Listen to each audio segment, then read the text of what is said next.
ठरलं तर मगच्या आजच्या भागाची सुरुवात होते अर्जुन आणि गौरी पासून. तर आता इथे अर्जुन म्हणतो तिला, तू शान बाळ आहेस ना, मग रडायचं नाही.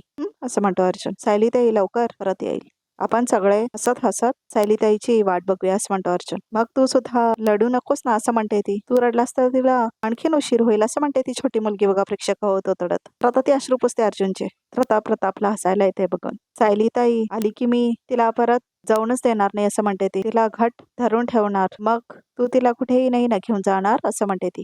तर आता अर्जुन मिठी मारतो त्या छोट्या मुलगीला म्हणजे गौरीला.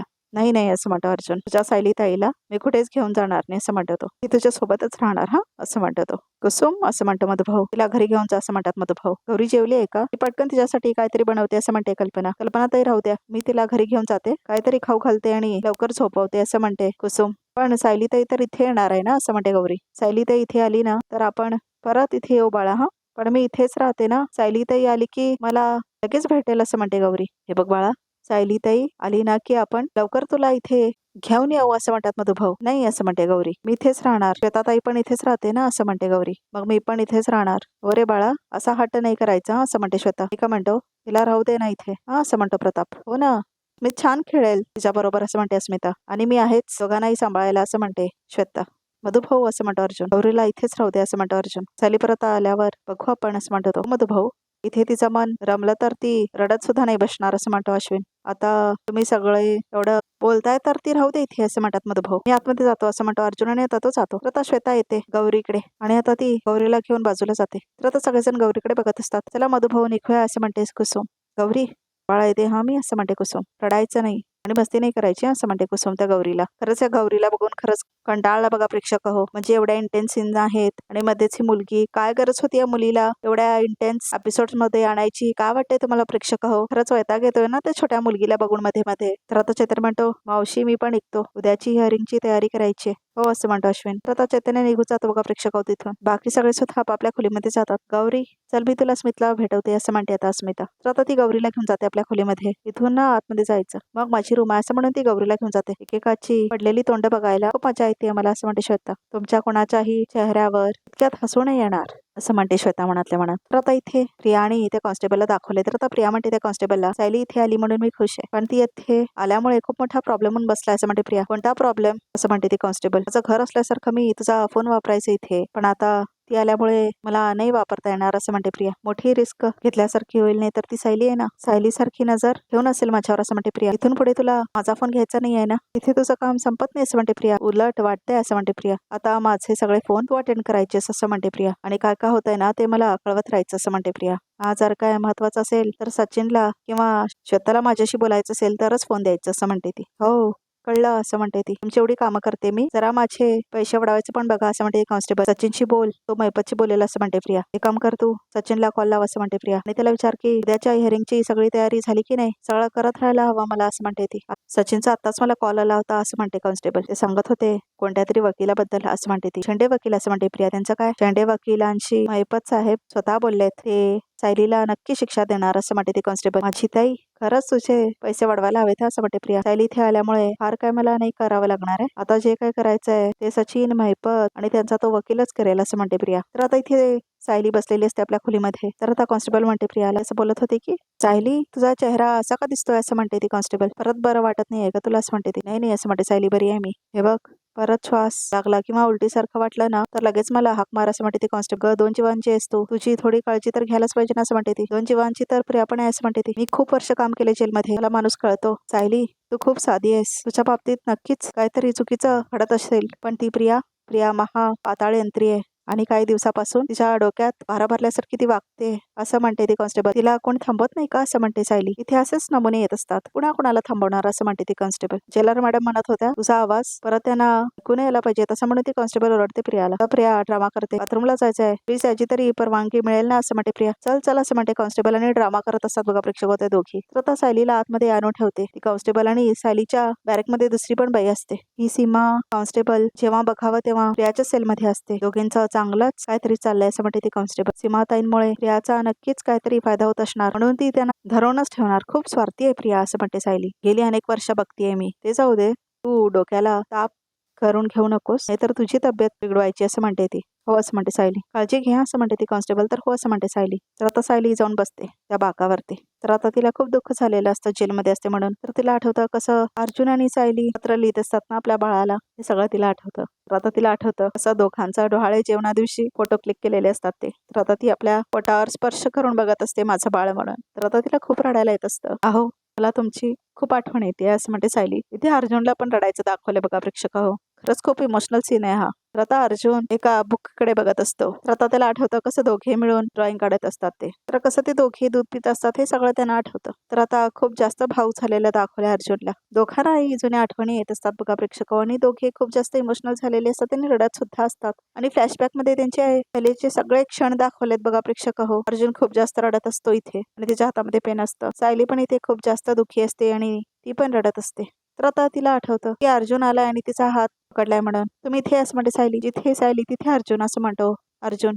तुमची खूप आठवण येत होती मला असं म्हणते सायली. तुम्ही माझ्यापासून असं म्हणते सायली कुठेच जाणार नाहीस म्हणतो अर्जुन. तुझ्यापासून दूर कुठेच जाणार नाही असं म्हणतो अर्जुन. नेहमी तुझ्या जवळच राहीन मी असं म्हणतो अर्जुन. तर असं म्हणते आता सायली. तर बघा प्रेक्षक भास असेल हा. तर आता सायली अर्जुनला स्पर्श केलेलं दाखवले तिच्या चेहऱ्याला. तर आता अर्जुन रडत असतो तेवढ्यातच कोणीतरी पाठीमागून येतं आणि तिच्या खांद्यावर हात ठेवतं. तर आता सायली आल्यासारखं वाटतं त्यालाही तोच भास होत असतो बघा प्रेक्षक हो. तर आता अर्जुन तिला घेतो आणि खाली बसतो. तू इथे असं म्हणतो अर्जुन. तर सायली म्हणते मी इथून गेलेच कधी होते, कायम तुमच्या बरोबरच तर होते. मला तू कायम माझ्या सोबतच हवेस बायको असं म्हणतो अर्जुन. कायम तुमच्या सोबतच असणार आहे मी असं म्हणते सायली. आपण शरीराने जरी वेगवेगळ्या ठिकाणी असलो ना तरी मनाने मात्र कायम एकत्र असणार आहोत असं म्हणते सायली. तर आता अर्जुन स्पर्श करतो सायलीला. तर आता सायलीला कळतं हा तर भास होता म्हणून. तर तिला खूप दुःख झालेलं असतं प्रेक्षक हो. तर आता अर्जुन पण सायलीला जवळ घेतो तर परत त्यालाही कळतं की हा तर भास होता म्हणून. तर आता खूप रडायला लागते सायली. तर आता ती परत आपल्या ओठावरती हात ठेवते आणि रडत असते परत. अर्जुन इकडे तिकडे शोधायला लागतो सायलीला. बायको बायको म्हणायला लागतो. सायली मात्र नसतेच बघा प्रेक्षक हो तिथे. त्यालाही खूप मोठा भास झालेला असतो सायलीचा.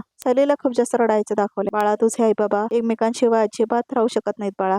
पण तुझे बाबा आपल्याला इथून लवकरच बाहेर काढतील हा. काळजी नको करूस असं म्हणते सायली. तर आता ती खूप जास्त रडत असते. तर आता अर्जुन येतो आणि बाळाच्या फोटोजकडे बघतो. तर आता तो त्या दोघांचे कपल फोटो सुद्धा बघतो. तर तो मुलीच्या फोटोवरती हात फिरवतो. मी पूर्ण प्रयत्न करेन बायको, तुला उद्याच बेल मिळेल.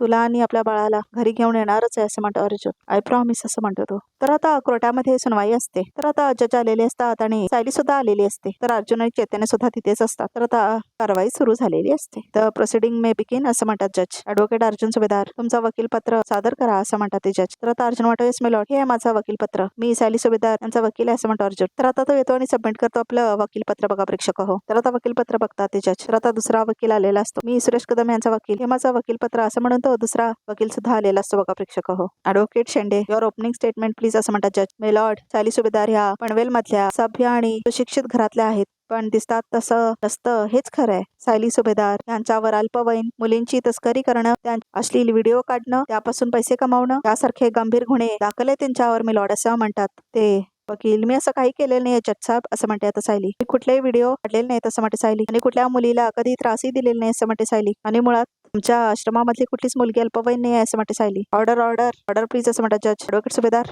आशिलाला वॉर्निंग द्या असं म्हणतात ते. मिसेस सायली सुभेदार काही बोलू नको, शांत राहा प्लीज असं म्हणतो अर्जुन. अहो पण तुम्ही यांना सांगा ना असं म्हणते सायली. आश्रमात गौरी सोडल्यास बाकी कोणत्या मुली अल्पवयीन नाही आहेत असं म्हणते सायली. सायली सुभेदार तुम्ही कितीही बोललात कितीही ओरडलात तरी आमच्याकडे पुरावे आहेत असं म्हणतो तो. वात्सल्य आश्रमातून गायब झालेल्या मुली अल्पवयीनच आहेत मिलॉर्ड. सायली सुभेदार यांनी 6 मुलींची तस्करी केली. एक मुलगी पोलिसांच्या ताब्यात आहे आणि आरोपीचा एक साक्षीदार सापडलाय. पण अजूनही 5 मुली आणि तिच्या तस्करीतला पार्टनर अजूनही सापडलेला नाही असं म्हणतो तो वकील. तर आता जज लिहून घेत असतात हे सगळं. त्याचं नाव टोनी असंच आहे ना असं म्हणतात ते. पोलीस तपासतायत. इन्स्पेक्टर जगदीश निकम यांनी प्रथमदर्शीय पुरावे गोळा केलेले आहेत. ते पुरावे मी तुमच्या समोर सादर करतोय असं म्हणतो तो वकील. तर आता तो फाईल आणून देतो जज साठी बघा प्रेक्षक हो. तर आता जज वाचायला लागतो पुरावे सगळे. तर आता वकील तो आपल्या जागेवर जाऊन बसतो. सायलीला मात्र धक्का बसलेला असतोय सगळं काय म्हणून. चैतन्याने अर्जुनला कळतच नाही काय सगळं चाललंय म्हणून. तर आता जज म्हणतात ऍडव्होकेट सुभेदार युअर ओपनिंग स्टेटमेंट प्लीज असं म्हणतात जज. येस मिलॉर्ड असं म्हणतो अर्जुन. तर आता अर्जुन येऊन थांबतो. मिलॉर्ड माझे क्लायंट मी सायली सुभेदार यांच्यावर केलेले सगळे आरोप खोटे आहेत असं म्हणतो अर्जुन. एखाद्या पुराव्यावर विश्वास ठेवून काय ऍक्शन घेऊ नका असं म्हणतो अर्जुन. मी सायली हे वात्सल्य आश्रम चालवत होते, पण त्या आश्रमात मुलींची तस्करी होत नाही मिलॉर्ड असं म्हणतो अर्जुन. उलट त्या आश्रमात लहान मुलांना अनाथ मुलांना प्रेम दिलं जातंय, माया मिळते तिथे राहायला त्यांना जागा मिळते मिलॉर्ड. त्या आश्रमात राहणारी कोणतीही मुलगी 18 वर्षाच्या वयाच्या खाली नाही असं म्हणतो अर्जुन. त्यामुळे मिसेस सायली सुभेदार यांच्यावर पॉक्सो हा कायदा लागूच शकत नाही मिलॉर्ड असं म्हणतो अर्जुन. आणि म्हणूनच मी आज बेलसाठी अपील करतोय असं म्हणतो अर्जुन. मिलॉर्ड, मिसेस सायली सुभेदार यांच्यावर आजपर्यंत कोणताही गुन्हा दाखल नाहीये किंवा एकही पोलीस कंप्लेंट पण नाहीये आणि या केसमध्ये मी सिद्ध करेन की माझी क्लायंट निर्दोष आहे असं म्हणतो अर्जुन. शिवाय मिसेस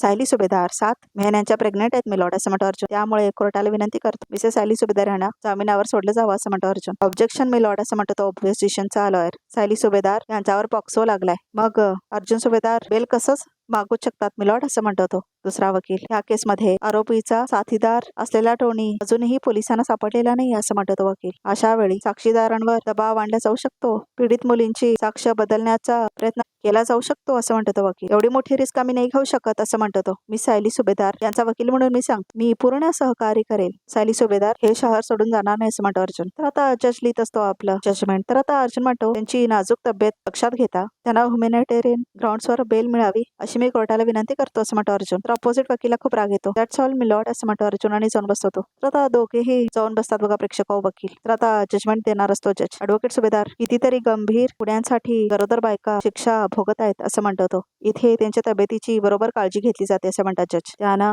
सेवा पुरवली जाते.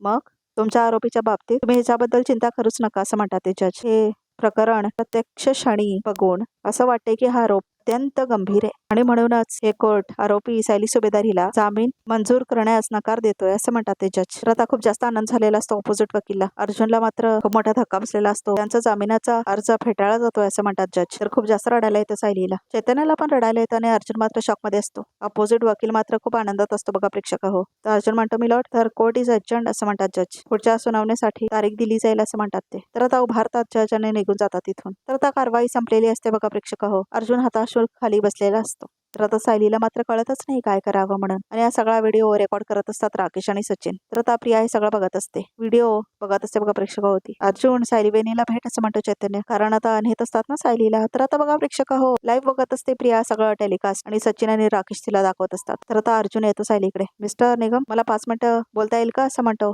तर अर्जुन आणि सायली आता बोलणार आहेत. I am really very sorry असं म्हणतो अर्जुन. मी तुला बेल नाही मिळवून देऊ शकलो असं म्हणतो अर्जुन. तर आता प्रियाला खूप जास्त आनंद झालेला असतो सगळं बघून. आपल्याला जे हवं होतं ते झालंय प्रिया असं म्हणतो राकेश. सायलीला जामीन नाकारलाय असं म्हणतो राकेश. तर प्रियाला खूप जास्त आनंद झालेला असतो. अर्जुन बघ त्याचा चेहरा बघ कसा पडलाय असं म्हणतो राकेश. सायलीचा चेहरा बघ कसा रडवेला झालाय असं म्हणते प्रिया. हेच तर हवं होतं मला असं म्हणते प्रिया. राकेश तू बोलत बसू नकोस, आजूबाजूला बघ कोणी बघताय का, काय करताय का असं म्हणतो सचिन. मी इथे अर्जुन आणि सायलीवर फोकस करतो असं म्हणतो सचिन. तुम्ही का सॉरी म्हणताय मला असं म्हणते सायली. मला माहितीये माझ्यावर लागलेले गुन्हे खूप गंभीर आहेत असं म्हणते सायली आणि मला बेल मिळेल अशी आशा मी ठेवली नव्हती असं म्हणते सायली. मनाची तयारी करून आले होते मी. I am really very sorry असं म्हणतो अर्जुन. मी तुम्हाला आज ओळखतेय का, मला माहितीये ना तुम्ही किती मेहनत करताय. तुम्ही मधुभाऊंना त्यांच्या केस मधून सोडवलं होतं, कारण तुमची जिद्द आणि चिकाटी आताही तुम्ही तेच दाखवताय माहितीये मला असं म्हणते सायली. पण एखादी केस सोडवायला जेवढा वेळ सोडवायला लागतो तेवढा तर लागणारच ना असं म्हणते सायली. ठीक आहे असं म्हणते सायली, पण मला काळजी सगळ्याच गोष्टीची असं म्हणते सायली. कुठली असं म्हणतो अर्जुन. सोनल जरी सुटलेली असली तरी सुद्धा मानसी आणि इतर मुली अजूनही त्यांच्या तावडीत आहेत असं म्हणते सायली. आणि बाकी मुलींचं मला माहित नाही, पण मानसी बरीच वर्ष मला ओळखते. तिच्याकडून आपल्याला सत्य काय ते कळेल असं म्हणते सायली. आणि